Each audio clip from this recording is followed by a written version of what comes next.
안녕하십니까, 용수 목사입니다. 오늘 함께 나눌 말씀은 요한복음 7장 37절에서 53절까지 말씀입니다. 오늘 본문도 결국 어제와 같은 이야기를 하는 겁니다. 인간의 노력이 아닌 하나님의 열심과 은혜로만 이루어지는 구원을 말하고 있는 것입니다.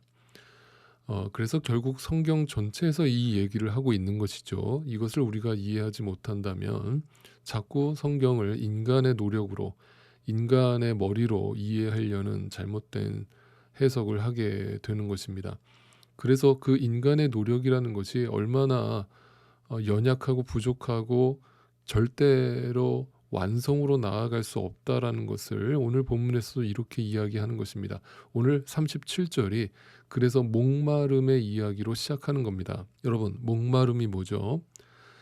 많은 분들이 성경을 읽으실 때 이 목마름을 역시 자기중심적으로 인간적으로 이해하는 경향이 많아요. 뭔가 삶에서 경제적인 어려움을 당하시는 분들은 어떤 그 돈이 목마름이라고 이해하고 계시고, 어떤 사람에 대한 상처나 외로움이 있는 분들은 어떤 사람의 따뜻한 온정이 목마름이라고 말씀을 하셔요. 그러나 여러분, 그런 얘기가 전혀 아닙니다. 여러분, 성경에서 말하는 목마름은 뭐죠? 여러분, 목마른 사람은 다 내게로 와서 마셔라, 이렇게 말씀을 하셨습니다. 잘 들어보세요. 이건 뭐냐 하면 나를 마셔라 라고 말씀하신 거거든요. 그러니까 지금 내가 목마른 이유가 내가 예수로 마셔지지 않고, 예수를 마시지 않고 예수로 채워지지 않았기 때문이라고 말씀하시는 거예요. 그럼 이게 억지로 마셔라 하면 되는 거예요, 안 되는 거예요? 안 되는 거예요. 그러니까 목마름을 겪지 않는 사람에게, 목이 마르지 않는 사람에게 이 물을 마셔라 라고 하는 것은 의미가 있어요, 없어요? 없어요. 안 마셔요, 절대. 목이 안 마르면 물이 필요 없는 거예요. 아시겠죠?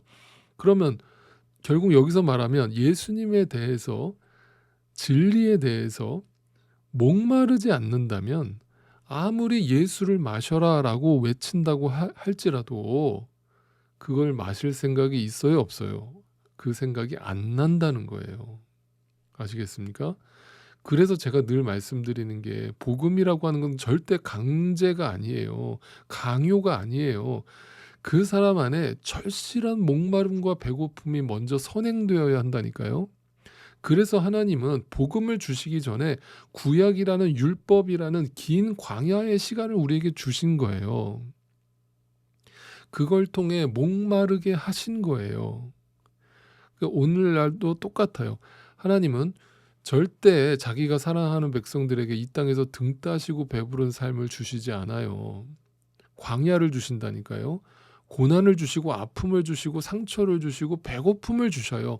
목마름을 주신다고요. 그리고 그 목마름의 근원이 뭔지를 알게 하신 후에 예수를 찾게 하신다고요.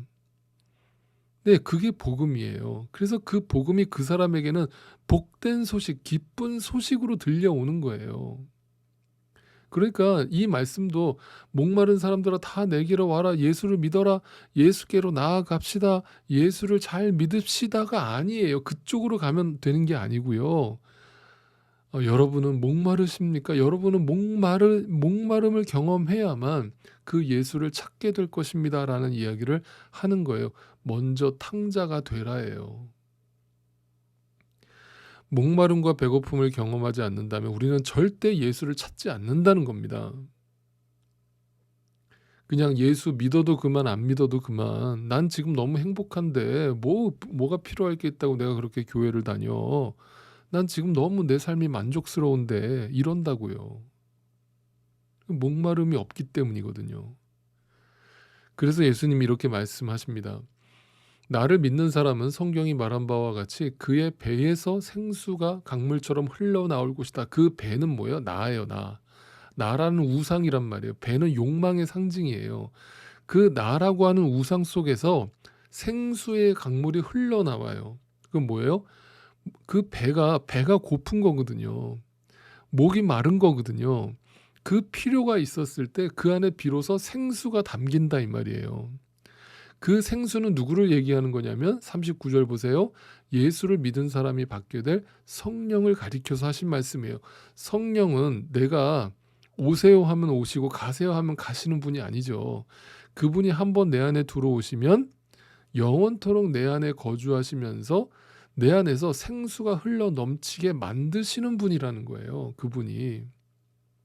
네, 그래서 내 안에 무슨 일이 벌어지냐면 나도 모르게 하나님 나라의 통치가 내 안에 이루어지게 되고 하나님 나라의 방식과 가치관이 나도 모르게 내 안에서 흘러 넘치게 된다는 거예요. 여러분, 그게 부활의 삶이요, 그게 영생의 삶이에요.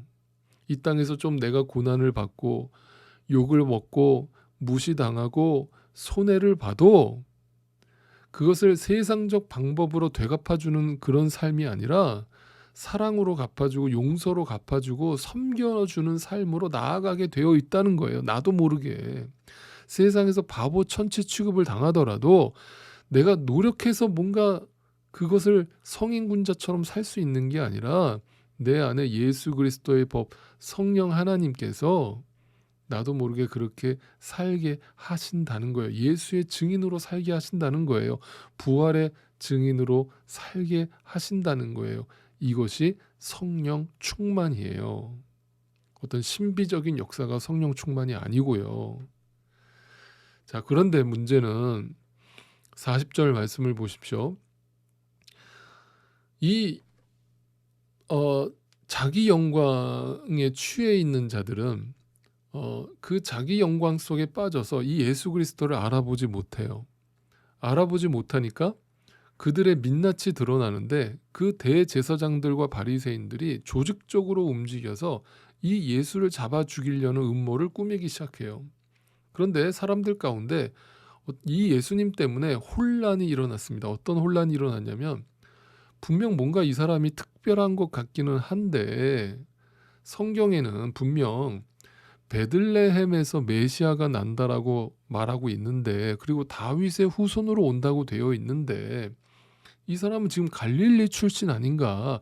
어떻게 갈릴리에서 메시아가 날 수 있는가? 라면서 지금 대혼란에 빠진 거예요. 자, 그러자 이 지금 혼란에 빠져 있는 민중들을 말씀으로 깨우쳐 주는 게 아니라 이 대제사장들과 바리새인들, 말씀을 가르친다라고 하는 종교 지도자들이 어떤 행동을 하는 걸 보세요. 45절부터 49절까지 내용이 뭐예요? 그들이 물어요. 사람을 보내서 예수를 잡아오라고 시켰는데 잡아오질 않는 거예요. 그 왜 안 잡아왔냐라고 물으니까 내가 보니까 이 사람처럼 하나님의 말씀을 기가 막히게 풀어주는 사람 내가 이때까지 본 적이 없는데 자꾸 이 사람을 잡아오라고 하니까 내가 좀 마음이 내키지가 않아서 안 잡아왔습니다. 이렇게 말하는 거예요. 그러니까 즉 예수님이 말하는 걸 들어보니까 지금까지 누구에게서도 어떤 종교 지도자도 가르쳐 준 적이 없고 들어보지 못한 놀라운 말씀을 전하더라는 거예요. 그 말을 듣고 그러니까 이 말을 듣고 이 대제사장들과 종교 지도자들이 뭐라고 얘기합니까? 너희 미혹됐냐 이렇게 얘기합니다. 너 예수의 꼬심에 넘어갔냐? 당국자들이나 바리새인들 중에 그를 믿는 이가 있느냐? 율법을 너희가 모르기 때문에 그런 헛소리를 하는 거다. 율법을 알면 절대 저 사람이 메시아가 아니라는 걸 너희가 알게 될 것이다. 그것에 너희가 넘어가면 저주를 받을 것이다 라면서 질책을 해요. 그러니까 종교 지도자인 자신들이 예수를 믿지 않는 것으로 끝나는 게 아니라 자신들이 섬기고 있던 자신들을 따르고 있던 그 백성들에게 그 예수를 믿지 못하도록 걸림돌 역할을 하고 있는 거죠. 근데 방해하고 있는 거죠. 왜 그렇습니까? 왜 이들이 지금 이렇게 예수를 거부하고 있다고 생각하세요? 지금 여기서는 뭔가 그들이 말씀을 연구하고 있는 사람들이기 때문에 내가 말씀을 아는데 말씀에는 절대 메시아가 갈릴리에서 나올 수 없어라면서 뭔가 말씀에 근거해서 예수를 부인하는 것처럼 얘기하지만 그렇지 않아요. 근본적으로 그들이 말하는 이유는 뭐예요? 자신들의 종교적 신념과 자신들이 한 자리씩 차지하고 있는 그 기득권을 지켜내기 위함이에요. 다시 말해 또 자기를 지키기 위함이에요. 이게 죄된 인간의 속성이라는 걸 또 여실히 보여주는 거예요. 아주 집요할 정도로 인간은 진리를 거부한다는 모습을 보여주고 있는 겁니다. 여러분, 그래서 여러분 예수님이 이 종교 지도자들을 그렇게 비난하고 비판하셨던 이유가 바로 여기에 있는 거예요.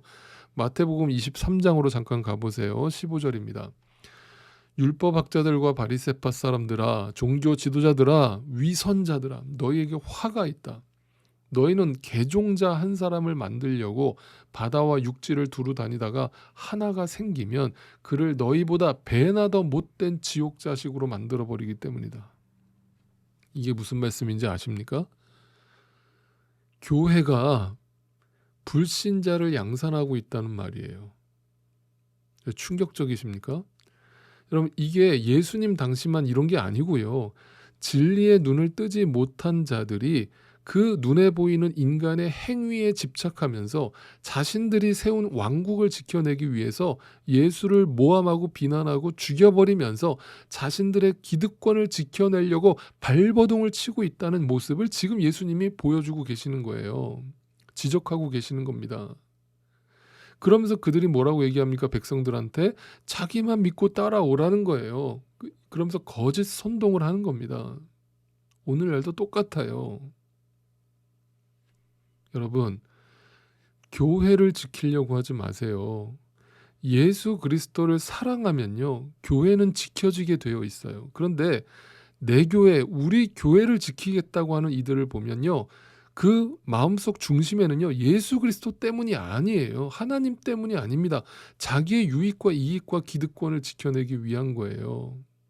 그래서 지금 어떤 상황이 벌어졌을 때 이것이 성경에 위배되는가, 그리스도의 뜻과 위배되는가를 따지지 않고 우리 교회의 발전과 번영에 해가 되는가 아닌가를 따지고 있는 거예요. 그건 교회가 아닌 거예요. 기억하십시오. 예수 그리스도만이 참 생수이시면서 우리의 목마름을 진정으로 해결해 주실 수 있는 분임을 분명히 믿으신다면 그것을 우리 안에서 끊임없이 확인시켜 주시고 알려주시는 그 성령 하나님을 의지하여서 이 답이 없고 소망이 없는 우리 인간의 욕망의 이 배에서 생수가 흘러나오도록 만드시는 그 성령의 충만을 날마다 경험하시면서 우리의 삶에 이 십자가의 삶을 살아가게 하시고 날마다 내가 죽고 예수가 사는 삶을 살아내게 하시는, 우리로 교회가 되게 하시는 그 성령 하나님을 의지하여 오늘도 살아가실 수 있게 되기를 간절히 소망합니다. 여러분, 이것이 교회인 거예요. 이것이 하나님 나라인 거예요. 십자가